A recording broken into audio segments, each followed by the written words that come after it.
Welcome to the Kino Cave, and today I am talking about another Grand Theft Auto game. Today I'm talking about Grand Theft Auto Vice City. Just to get a couple of bits out the way, I did play the definitive edition of this game, which I know a lot of fans call it the defective edition because it's so bad apparently. I like to think I got a pretty good handle on Grand Theft Auto Vice City from playing that. Another disclaimer, I am not a gamer. I do not play games that often. I like the games that I like, and typically I just play them to kind of passively pass the time. I don't play a whole lot of games. I don't care about Elden Ring or... So, yeah. Consider this a non-gamer's perspective of a video game. Which, I don't know, is that good or bad?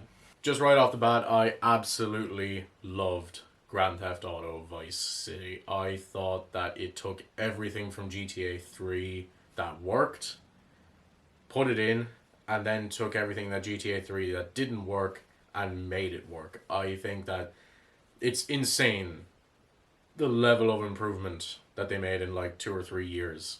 It's incredible. This is one of my favorite Grand Theft Auto games. It's probably tied with 5 at the moment.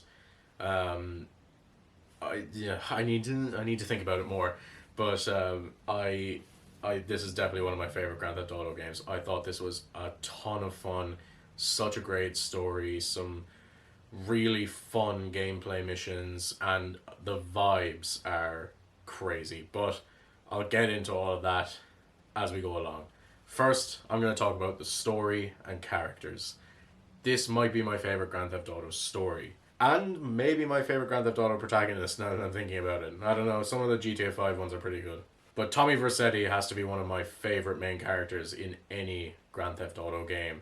I thought he was fun, I thought he was funny, I thought he was charismatic, he was intense, he had like a relatable-ish story. Like he starts, like this just small time kind of guy. He was working for a family, and then he, wants to make more of himself and wants to start moving up, and he begins to not take shit from his bosses anymore. And I found that to be just a really kind of good character to attach yourself to. We all like to attach ourselves to the rebel and the underdog and stuff, and Tommy definitely represents that. As you play it, you feel his ambition and you feel his need to rise up above his current station. And I found that to be so compelling. Also, he's voiced by Ray fucking Liotta, which is insane. The guy from Goodfellas, like, R.I.P. Ray Liotta, you were awesome. Also, when it comes to the story, this is basically just Scarface the game, and I am totally cool with that. Scarface is one of my favorite gangster movies. It's like up there with like The Godfather Part 2. Like it might be the two of them are tied for number one. And I absolutely love it. So I love all the references to Scarface in this. So getting into the story, we start with Tommy getting ambushed during the middle of a deal. He's like just gotten out of prison after 15 years, and he's looking to make a name for himself. And after the ambush goes south, the kind of story kicks off, and we are introduced to Ken, who is a Grand Theft Auto character if ever I've seen one. He is crazy, he's intense, he's paranoid, he's addicted to cocaine.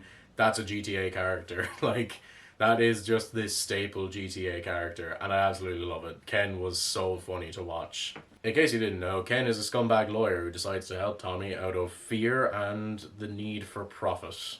And also he's addicted to cocaine.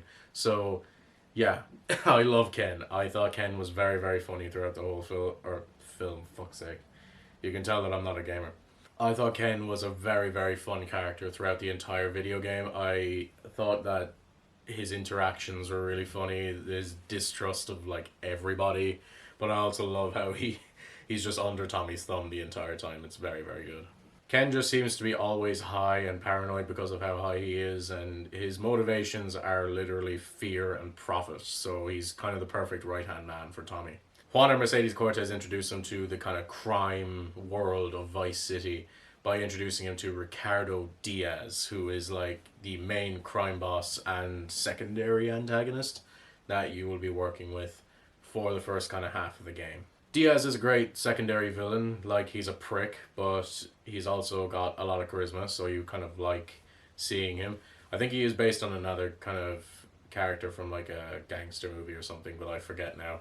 All of these characters are voiced by incredibly famous and great actors, but I can't remember anyone outside of Ray Liotta. But I'm sure if I looked it up, I'd surprise myself again with the amount of actors in it. You then meet Lance Vance while on a job, and simply put, he is a cool motherfucker.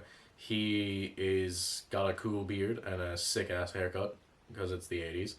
And yeah, he's just cool. He's swift. He felt unpredictable. He had an attitude. He kind of had this way about him that was very cool and interesting to see play out as the game goes on. So after you do a bunch of missions for Diaz, you start to want to kind of move up in the world and take over. And so you make a move on Diaz and you kill him and take over his mansion. To be honest, the first half of this game is kind of the more boring half for me.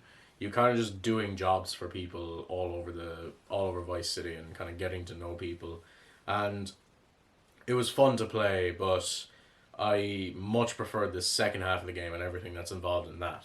So my favorite part of the game is in the second half when Tommy starts buying assets as, he becomes this kind of leader in Vice City. He's got a sick ass mansion which is based on Tony Montana's mansion, so that's awesome.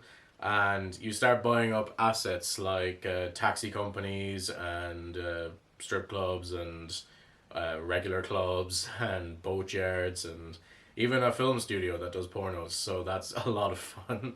But I love the asset missions because the missions involved in them are all incredibly interesting, and they're full of such interesting and engaging characters, like the old lady in the ice cream company that hates children, and the kind of no nonsense woman in the taxi rank, and I love the characters in the film studio, like the piece of shit that is the guy, I can't remember his name, and the porn star who is voiced by an actual porn star, which is hilarious. I love doing those missions. Those were easily the most fun for me. Doing the photograph mission where you're trying to catch this like politician or something. The mission where you have to like adjust a spotlight, so you have to jump your motorbike across various buildings and project like a big pair of boobs up on a building to promote yourself. All those missions are so much fun. And there's other ones like Phil's place, and you do kind of weapons runs for him, and kind of like little kind of mini heists, I guess, and he gets his arm blown off afterwards, which is very funny. I always found Phil to be very funny, and you get heavy rewards for that. Another thing that I love about this game in terms of kind of its structure is the way you make money. I always felt that in Grand Theft Auto 5, making money always felt like more of a hassle. Whereas with the assets in Grand Theft Auto Vice City, you make money after you get the mansion and you can collect it, whenever. But the ideal thing to do is wait until it's full. But then as you complete the asset missions in each asset, like the print works in the film studio and the cabs, you get to make more money from each of them. And you never feel like you're losing money at any point when you have to pay for, say, paint spray, or when you have to pay for ammunition or anything like that. You always feel like you're constantly making profit. Whereas I think other Grand Theft Auto games either give you too much, so it doesn't feel like there's any value to it, or you get too little and you feel like you're constantly having to watch your spending in the game. I do love though when you get different rewards, like in Phil's place, when you get rewarded not with money but with weapons. You get really good weapons for completing Phil's missions. Speaking of some of the other assets, I love the Kaufman Cabs missions, especially Cabmageddon at the end when it's just like a brawl in taxi cabs. I thought that was so much fun. I had a lot of fun with that one. So once you've done all this, it kind of culminates in Sonny, he was your boss at the beginning of the game, who you have not betrayed, but you've kind of just abandoned, but he's coming for you, and Lance Vance turns out to be working for him, so it's a big, betrayal and stuff. And you have to kill Lance Vance in your mansion, and you basically have to recreate the ending of Scarface, but instead of dying, you live. And you kill Sonny. And I thought that final mission was like the perfect level of kind of difficulty. I died a good few times, but once you kind of figure it out, like you kind of figure out how to beat it, and you end up beating it. It's very satisfying. And I do love that ending where Tommy and Ken are just like looking over the Vice City skyline and are just like, yes, we are on top now and we are moving up in the world. With all that being said, I loved the story of Grand Theft Auto Vice City. I thought it was so much fun. I would love to replay it again at some point, whenever I feel like going back to it. I thought it had the right amount of inspiration from other things like Scarface, and I haven't seen it, but Miami Vice was apparently a huge inspiration as well. So I loved all of that. I thought that this was a very compelling story with a very unique and compelling main character. Moving on to gameplay now. Driving is a massive improvement over Grand Theft Auto 3. You don't flip your cars as much. It feels like, flipping your car is something you do out of your own kind of negligence, maybe, and your own kind of stupidity, rather than it just flipping at a moment's notice. The turns and the merging are way easier and handle way, way better. And also, you don't catch fire like immediately after you crash. You can kind of feel it coming when you're about to catch fire. Like, the car will be pretty dinged up by that time, and you can kind of work around that then. It's much more predictable and much easier than in Grand Theft Auto 3. You actually feel like the car is sturdy. The shooting is also much better in this game. The bullets feel like they have an impact, which they didn't really in Grand Theft Auto 3. And I felt that the shooting, just in general, it just felt better to do. You felt like the gun had weight, and you felt like you were really taking people down when you were shooting. The cops also feel just right in terms of difficulty. In Grand Theft Auto 3, it felt way too difficult, especially with how your cars worked. But now it feels just right, and there's enough paint sprays around where you can kind of lose them. But then when you lose them, you can't commit any crimes like right away, which I felt was a pretty neat addition. You get stars for like doing stuff in front of cops mainly, and it doesn't feel like every cop in the world is just converging on you at once. It genuinely feels like a genuine kind of difficulty curve. Like, it's tough, and there was a few times where I got busted, but it was mostly out of my own fault as a player, rather than the cops just being really difficult. It does feel stupid though that Tommy can't swim when he's in Miami. It's kind of insane how it took until San Andreas to have a main character that can actually swim. Also, when you're running low on money or something, you can do taxi missions. So you just pick up characters and you drop them over to new places, and there's a bit of a timer involved, and you can get more money for doing it faster and stuff. I really like those missions, and the vigilante missions are fun as well, although I felt like that was a bit too difficult because you almost always get the cops on your own tail when you're doing them.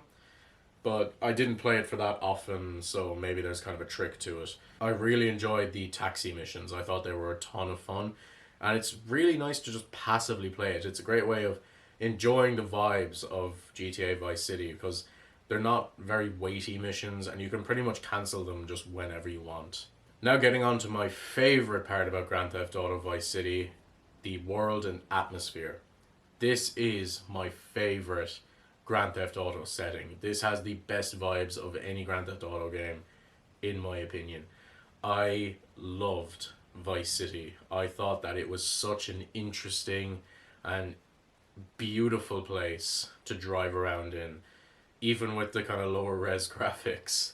I felt that during the day you have this beautiful sun, and at sunrise and sunset it kind of turns a nice pink, and it's just so nice watching the sunset. And then at night the city is bathed in orange streetlights and neon. It was absolutely gorgeous. I loved driving around Vice City.